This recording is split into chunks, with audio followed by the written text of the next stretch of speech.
11 days ago, I posted a video asking a question, whether or not the top four teams were decided in the Central. The answer is the top three are absolutely decided. Carolina, Florida, and Tampa. And they make the rest of the division look kind of, well, weak. And this is where we have an issue with the Central. One of these four teams, I didn't put Detroit on the board. I can't see Detroit going on a run. As impressive as they've been, they're basically, spoiler at this point, they're just too far below 500 in my eyes to make it. But one of these four teams is potentially going to get run over in the first round. And that's kind of where we're at right now. And it's really interesting. So I want to take a bit of a dive into these four teams. And yes, I'm going to do it with each division. Not necessarily day after day, but I'm going to take a look at each division because I think it's interesting.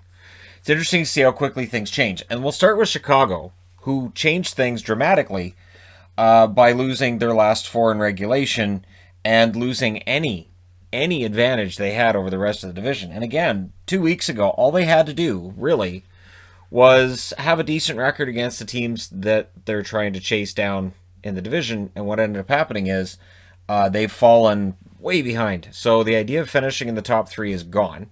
The idea of pushing for a top three position is absolutely gone. They're now 14, 13, and 5 with a 516 winning percentage.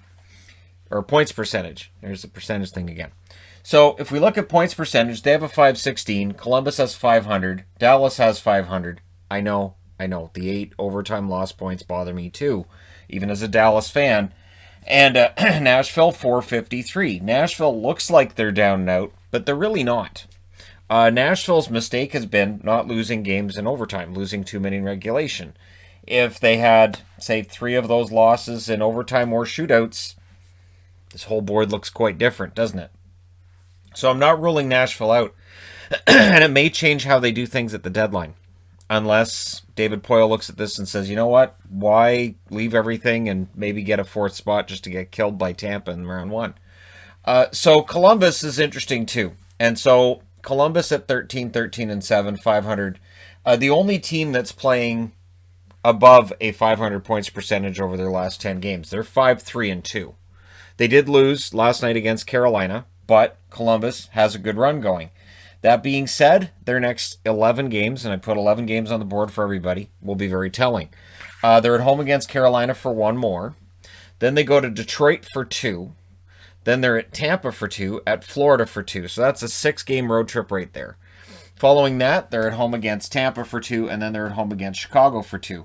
So the only games they have against teams on this board, they have 2 against Chicago at the end of this. And Columbus has been so remarkably mediocre all year. And I get why people like Bjorkstrand. Agreed, he's been really good. But this team is remarkably mediocre. They're 25th in goals for per game. They are 21st in goals against per game. They are 26th in power play percentage at 14.8%. They're 26th in penalty kill percentage at 74%. If you look across this whole board, everybody's kind of mediocre on some of these numbers. And a lot of it has to do with the fact that you got Tampa, you got Florida, you got Carolina. All 3 of them, very, very good teams, playing extremely well against these teams. And I think it really skews the numbers. So maybe it's not as ugly for Columbus as it looks. Bjorkstrand leads them in scoring, 11 goals, 16 assists in 33 games. Atkinson, 11 games and 10 assists, also in 33 games. So neither of them have missed a game. Patrik Laine has been interesting for Columbus, right? 23 games so far, 7 goals, 6 assists, 13 points. Laine, we're almost at video level with Laine. And at the end of this season, I will definitely do a video on how things turn out for Laine. Because this is a guy who wants to get paid, believes he's a star in the league. And early on in his career, nobody would argue he wasn't going to be. And I still think he's capable of being a 50-goal scorer. I don't know if it's effort. I don't know if it's confidence. I don't know what's wrong. But with the Jets, he had 2 goals and an assist in that one game he played. And since then, it's been rough for him with Columbus. Now, Columbus is one of those teams that may very well hurt your overall offensive game. But it feels like Laine came in. He looked good early. And it feels like as time goes by, it's getting worse. He's not a natural defensive player. Put it that way. He likes the offense. He likes getting goals, and he likes being on the first line, and he likes an opportunity to be the star. And I do wonder, and I don't think this is a Tortorella thing either. I really think this is a Laine thing because we've had this same discussion when he was in Winnipeg.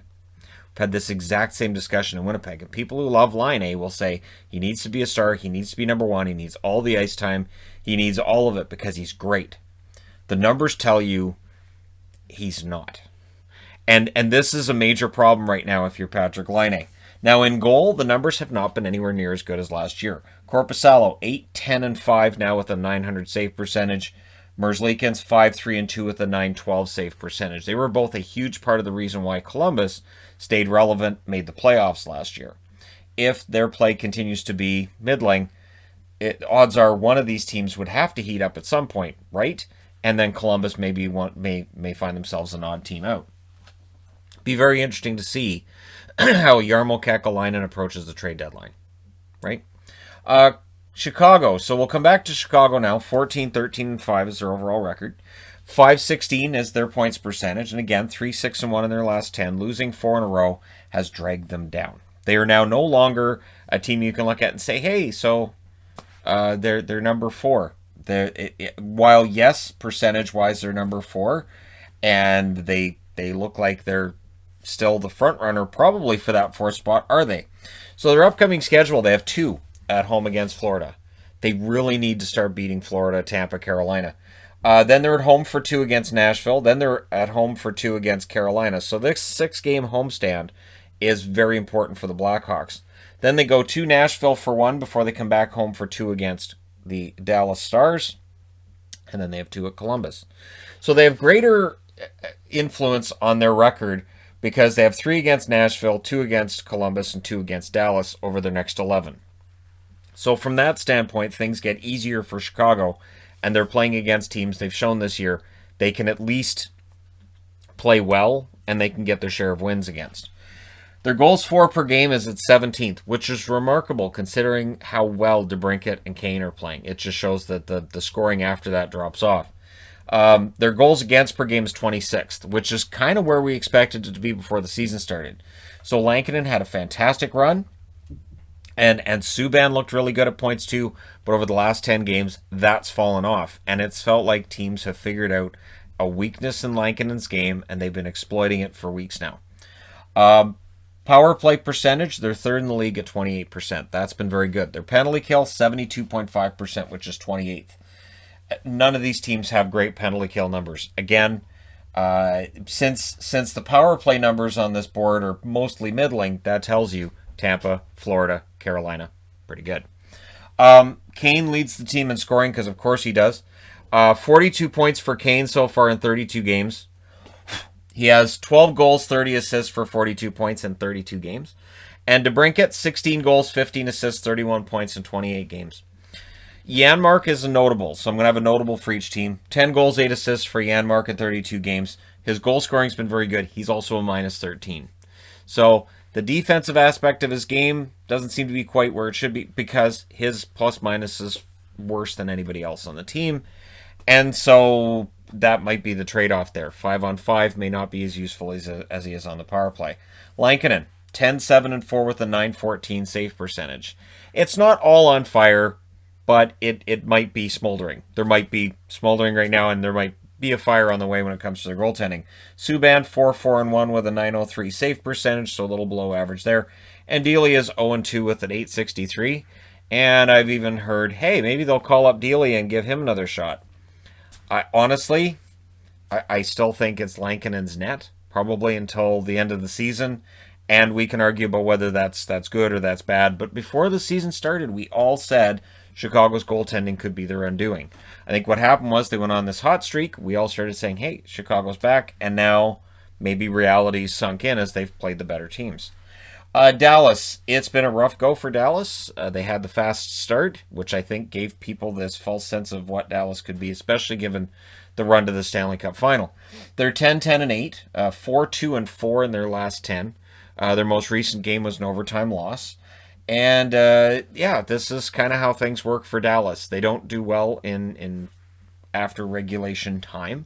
and the fact they don't win in regulation is big. So I don't focus as much on the 8 on that board as I do on the fact they've only got 10 wins out of 28 games. That is far more telling than the fact that they're not very good in overtime or shootouts. And they're 1-5 in shootouts. So they've got 2 upcoming at home against Tampa and 2 upcoming at home against Florida, and that includes the game tonight against Tampa. Well, you know, it's not going to get easier, and I really don't see Dallas making up ground. So we've got 32 games here, we've got 33 games here, we've got 28 here. They've already played most of the games in hand that they have, and they haven't gone on any kind of a run. Now their next 4 are against the 2 Florida-based teams, and it's going to be not going to be easy. Then they've got 2 at Nashville, 2 at Carolina, so 6 of their next 8 are against the top 3. Then they have 2 at Chicago and 1 against Florida at home. So over their next 11 games, 7 of them are against teams that are pretty darn good. So it's a tough road for them. Their schedule, not only a lot of games in a short period, but now they're playing a lot of the better teams in that short period of time as well. I would be very surprised if Dallas stays relevant throughout the whole thing. Now their goals for per game is 19th, which is right around where I probably would have expected it. Their goals against is 7th. It was as high as 2nd, I think, early in the season, and now it's dropped to 7th. And yeah, they're top 10. Their defense and their goaltending are very good. It's scoring. Scoring is the problem. Their power play 23.4%, which is 13th. In the National Hockey League. Their penalty kill 77.5%, which is 17th in the National Hockey League. So right around middle of the road. They are the only team on the board with a positive goal differential. Should that matter to you, they are a +5. Minus 20 here, I think they're a minus 23. So if goal differential matters, then Dallas is better than their record. But that goal differential, it feels like, is good because of the Nashville games early in the season. Pavelski, 28 games, 14 goals, 14 assists, 28 points. He's their leading scorer, which is great for Pavelski. Not great, though, for Dallas. Klingberg, second, 27 games, 5 goals, 14 assists, 19 points. They haven't had that consistent goal-scoring threat. They've been without Sagan all year, and Radulov's only played 11 games, 4 goals, 8 assists for him. He's been good when he's been in, but he's not 100%, and you have to wonder how effective he's going to be the rest of the way. Jamie Benn's not on the board. He hasn't been Jamie Benn, really. I mean, he's the offense. It feels like there's there's something there that he's still able to use, but he doesn't have that offensive skill he had, say, 5 years ago. And that's how time works.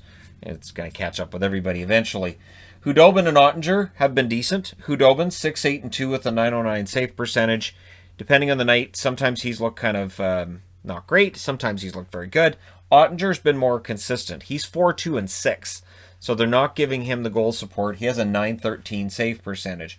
Of the goalies on the board, his is almost the same as Lankinen. It's one ahead of. It's right there with Saros. It's good, not fantastic, but again, I think Ottinger's been good. When Ben Bishop comes back, if Ben Bishop comes back this season, it'll be interesting to see what they do, because I do think Ottinger's outplayed Hudobin, but I don't see Dallas having that pushback they're going to need.